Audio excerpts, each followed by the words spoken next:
Stepped aside. We're not done here. I provided every document you requested. What exactly is the issue? You're not cleared yet. Don't make this more difficult. I'm not being difficult. I'm asking for clarification. Sir, I decide what needs clarification. Then I'd like to speak to your supervisor. Supervisor's busy. Then we'll wait. At 4:17 p.m. inside Terminal B of John F. Kennedy International Airport, a U.S. Customs and Border Protection agent approached a black man standing calmly in the returning traveler's lane. The man was wearing a decorated Army dress uniform. His name was Lieutenant General Marcus T. Webb, 57 years old, a three-star general, Deputy Commanding General of U.S. Army Forces Command, and one of the highest-ranking active-duty officers in the United States military. The agent who stopped him, Raymond Houle, 38, had spent 11 years with CBP. He looked at General Webb's face, ignored the uniform, and made a decision that would end his career and cost the federal government $21.3 million. Marcus T. Webb was not a man who stumbled into greatness.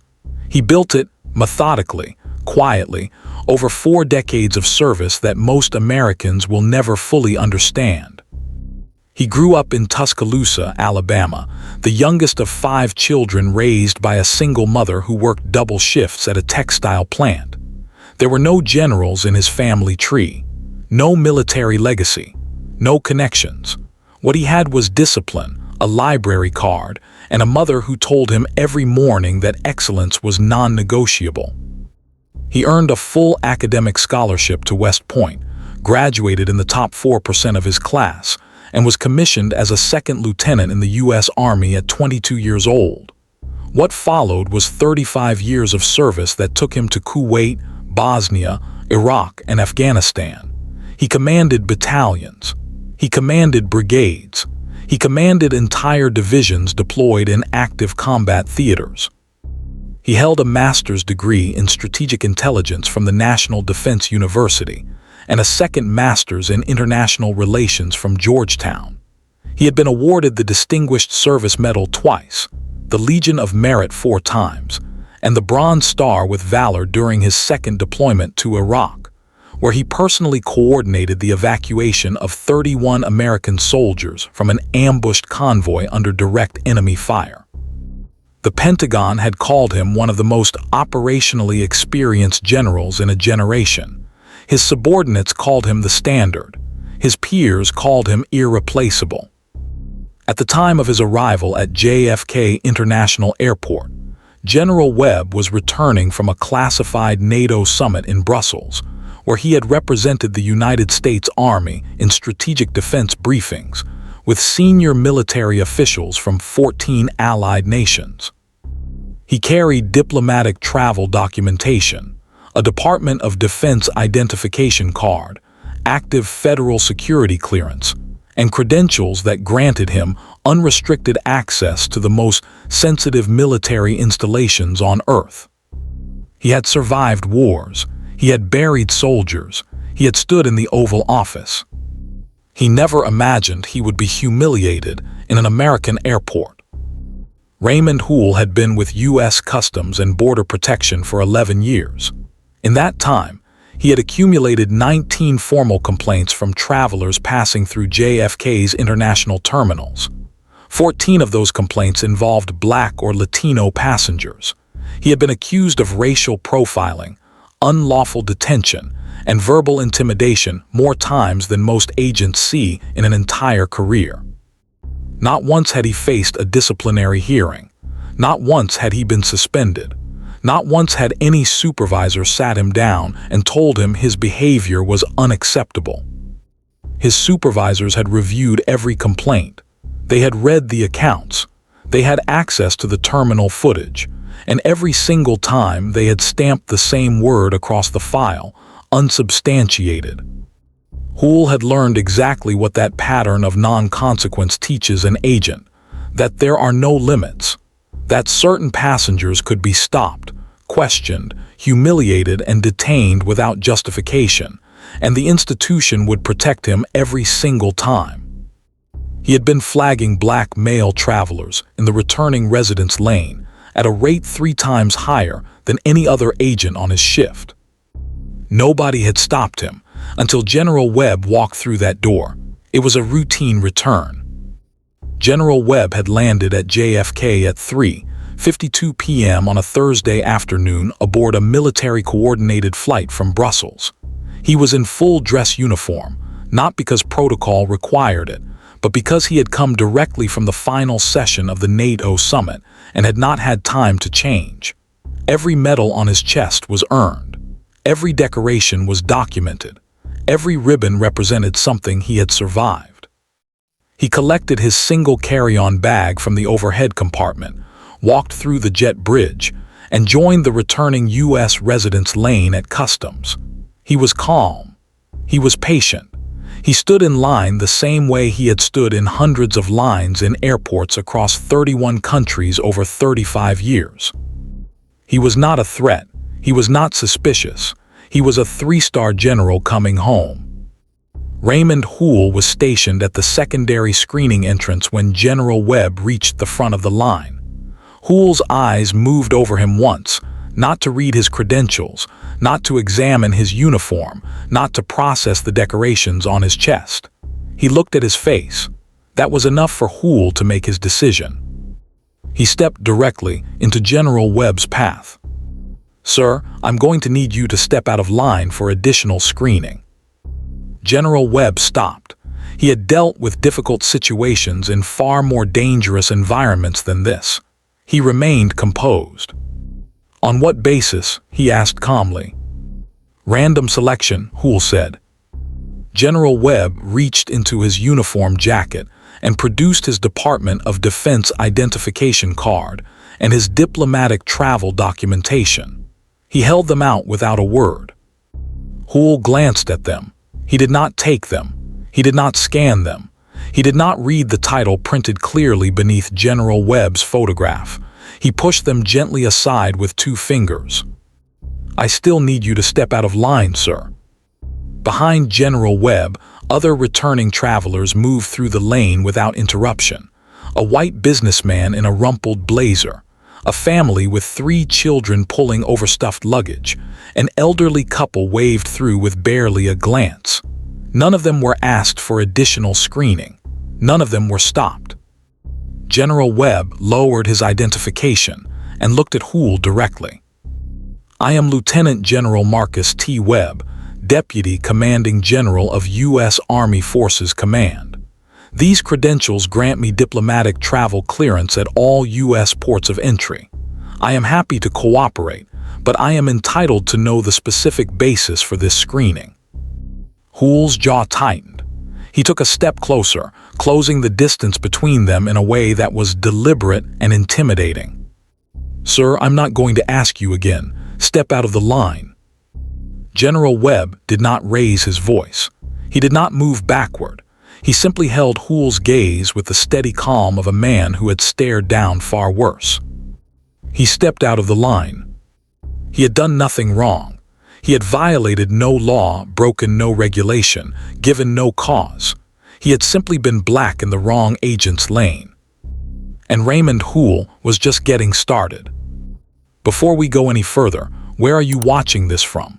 Drop your city and country in the comments right now. And if you haven't subscribed yet, hit that button, because what Raymond Houle does next is something that every single person in this country needs to see. This story is far from over. Houle directed General Webb to a secondary screening area, a small, partitioned space off the main customs floor, visible through a glass partition but separated from the flow of other travelers. A CBP surveillance camera was mounted in the upper left corner of the room. Houle either didn't notice it or didn't care. He told General Webb to place his bag on the table and his documents beside it. General Webb complied without hesitation. He set down his carry-on, placed his DOD identification, his diplomatic travel clearance, and his NATO summit credentials on the table in a neat row, and stood with his hands visible at his sides. Houle didn't look at any of it. Instead, he began asking questions that had nothing to do with customs procedure. Where had General Webb been staying? Who had he met with? What was the purpose of his travel? whether he had been to this destination before, whether anyone had given him anything to carry. General Webb answered every question, calmly, precisely, without agitation. Hoole then demanded that General Webb open his carry-on bag for a full manual inspection. General Webb unzipped it.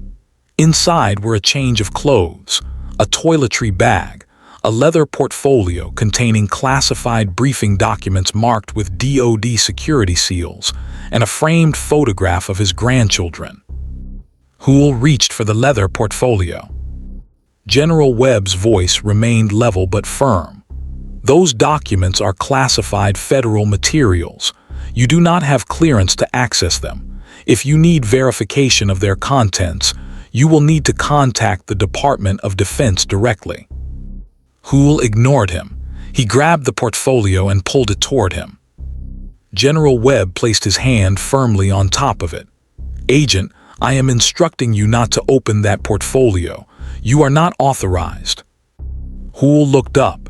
His expression shifted, not into uncertainty, but into something uglier. He stepped back from the table and crossed his arms. "You're being uncooperative. I can have you detained." "I am not being uncooperative," General Webb said. "I am informing you of federal law. There is a difference." Hoole reached for his radio. He called for a supervising agent. While they waited, he stood across the table from General Webb, arms still crossed, saying nothing. General Webb stood equally still, hands visible, posture straight, the 3 stars on his shoulders catching the fluorescent light. The supervising agent who arrived was CBP Field Supervisor Daniel Rask, 51, 17 years with the agency. He stepped into the secondary screening room, took one look at the man standing across from Hoole, and his expression shifted immediately. He had recognized the uniform. He pulled Hoole aside and spoke to him in a low voice. Hoole shook his head. He gestured toward the portfolio. Rask looked back at General Webb, then back at Hoole, and for a moment said nothing. Then he made the decision that would compound every mistake Hoole had already made. He sided with his agent. "Sir," Rask said, turning to General Webb, "we're going to need you to remain here while we complete our verification process. It could take a while." General Webb looked at him steadily. "How long?" "Could be 2 hours, could be more." General Webb nodded once. He pulled out his personal cell phone and made a single call. The person who answered was his Chief of Staff at Army Forces Command. His voice was quiet and completely controlled. "Get me the Pentagon duty officer and contact the DOD Inspector General's office. Tell them I'm being detained at JFK Customs. Tell them to document the time." Rask's face went pale. The Pentagon duty officer called back in 4 minutes. The call did not come to General Webb's cell phone. It came directly to the CBP Field Operations desk at Terminal B, an official government line that lit up with a Department of Defense prefix that every supervisor in that building recognized instantly. Field Operations Manager Carol Detain, 44, answered it. The conversation lasted 90 seconds. By the time she hung up, her face had changed completely. She walked into the secondary screening room at a pace that was almost a run. She looked at Hoole, then at Rask. Then she turned to General Webb and her voice dropped to something close to a whisper. "General Webb, I am so sorry. You are free to go immediately. Everything will be returned to you." Hoole looked at her. "We haven't completed the—" "We're done," Detain said. She didn't look at him when she said it. General Webb collected his documents, his portfolio, and his bag with the same quiet composure he had carried into that room. He buttoned his jacket. He looked at Raymond Hoole one final time. He said nothing. He didn't need to. General Webb did not go home and stay quiet. He went home and made calls. By the following morning, the Department of Defense Inspector General's office had opened a formal inquiry. By the end of the week, that inquiry had been escalated to a joint investigation involving the DOD, the Department of Homeland Security's Office of Inspector General, and the Civil Rights Division of the Department of Justice. The CBP surveillance footage from Terminal B was subpoenaed within 48 hours. What investigators received was comprehensive and devastating. The footage showed General Webb standing calmly in the returning resident's lane. It showed Hool approaching him without provocation. It showed Hool pushing aside DOD credentials he never examined. It showed the systematic questioning, the attempt to access classified materials, the deliberate 2-hour detention of a 3-star general who had complied with every instruction given to him. It showed every other traveler in that lane, the overwhelming majority of them white, passing through without a single additional question. The audio captured everything Hool said inside the secondary screening room with perfect clarity. But the surveillance footage was only the beginning. Investigators pulled Hool's full screening records for the previous 3 years. The pattern that emerged was not subtle. Black and Latino male travelers had been redirected to secondary screening by Hool at a rate statistically impossible to attribute to random selection. His own log entries repeatedly used vague, legally insufficient justifications, appeared nervous, inconsistent behavior, could not verify travel purpose, language that investigators recognized immediately as the documented vocabulary of racial profiling. His 19 prior complaints were re-examined. This time, investigators actually contacted the complainants. 11 came forward. A black federal prosecutor had been detained for 90 minutes in 2021. A retired black Navy commander had been subjected to a full bag search while the white colleague traveling beside him was waved through. A black sports physician traveling with a professional athletic delegation had missed his connecting flight after Hool selected him for extended screening 3 times in the same terminal within a single year. Field Supervisor Daniel Rask's personnel file was pulled. It revealed that he had dismissed 7 of Hool's prior complaints personally, signing off on unsubstantiated findings without conducting a single witness interview. The institution had not failed accidentally. It had failed deliberately, repeatedly, and on the record. The federal civil rights lawsuit filed on behalf of General Marcus T. Webb named Raymond Hool, Daniel Rask, and the U.S. Customs and Border Protection Agency as defendants. The complaint cited violations of the Fourth Amendment, the Fifth Amendment's equal protection guarantees, and federal civil rights statutes protecting against discrimination under color of law. Hool and Rask were simultaneously referred for federal criminal prosecution.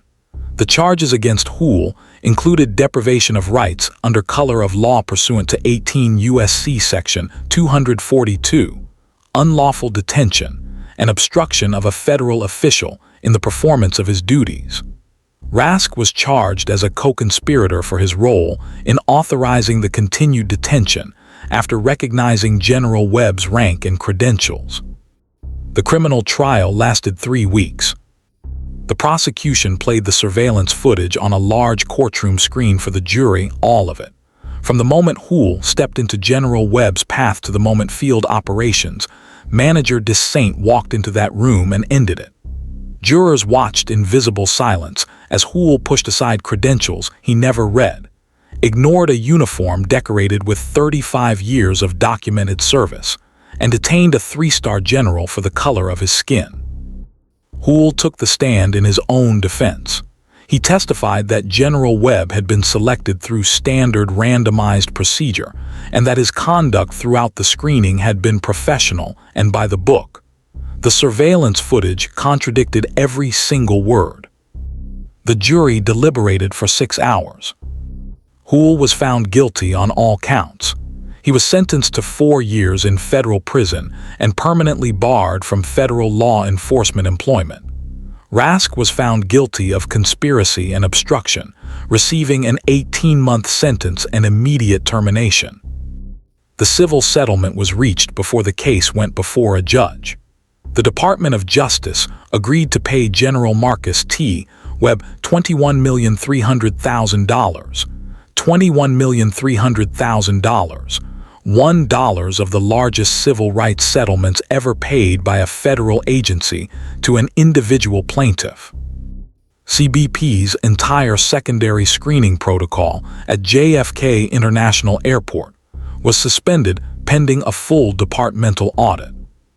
General Marcus T. Webb retired from the United States Army 8 months after the incident, on his own terms, at a ceremony attended by the Secretary of Defense, 4 sitting senators, and over 300 soldiers he had commanded across his career.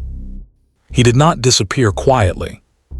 He established the Webb Foundation for Military Civil Rights, a nonprofit organization providing legal representation to active-duty military personnel and veterans who experience racial discrimination at federal institutions, ports of entry, and government facilities. In its first year, the foundation handled 43 cases. He testified before the Senate Armed Services Committee, where his account directly informed the Federal Uniform Protection Act, legislation mandating that all federal agents receive mandatory bias training and that military credentials receive immediate verification protocols at every U.S. port of entry. General Webb still travels frequently. He still wears his uniform. And every federal customs agent at JFK knows exactly who he is. Raymond Houle didn't happen in a vacuum. He happened because 19 complaints were buried, because Daniel Rask signed his name to 7 cover-ups, because an entire institution looked at a pattern of documented racial profiling and chose paperwork over accountability. General Webb was a 3-star general. He had the Pentagon on speed dial. He had the resources to fight back and win. Most people don't. Which means for every Marcus Webb who gets justice, there are hundreds of others who get detained, humiliated, and never heard from again. That is the system Raymond Houle was counting on. It didn't work this time. If this story made you feel something, share it. The people who need to see this most are the ones who still believe this doesn't happen. Show them it does. And if you haven't subscribed yet, do it now. There are more stories like this one. They all need to be told.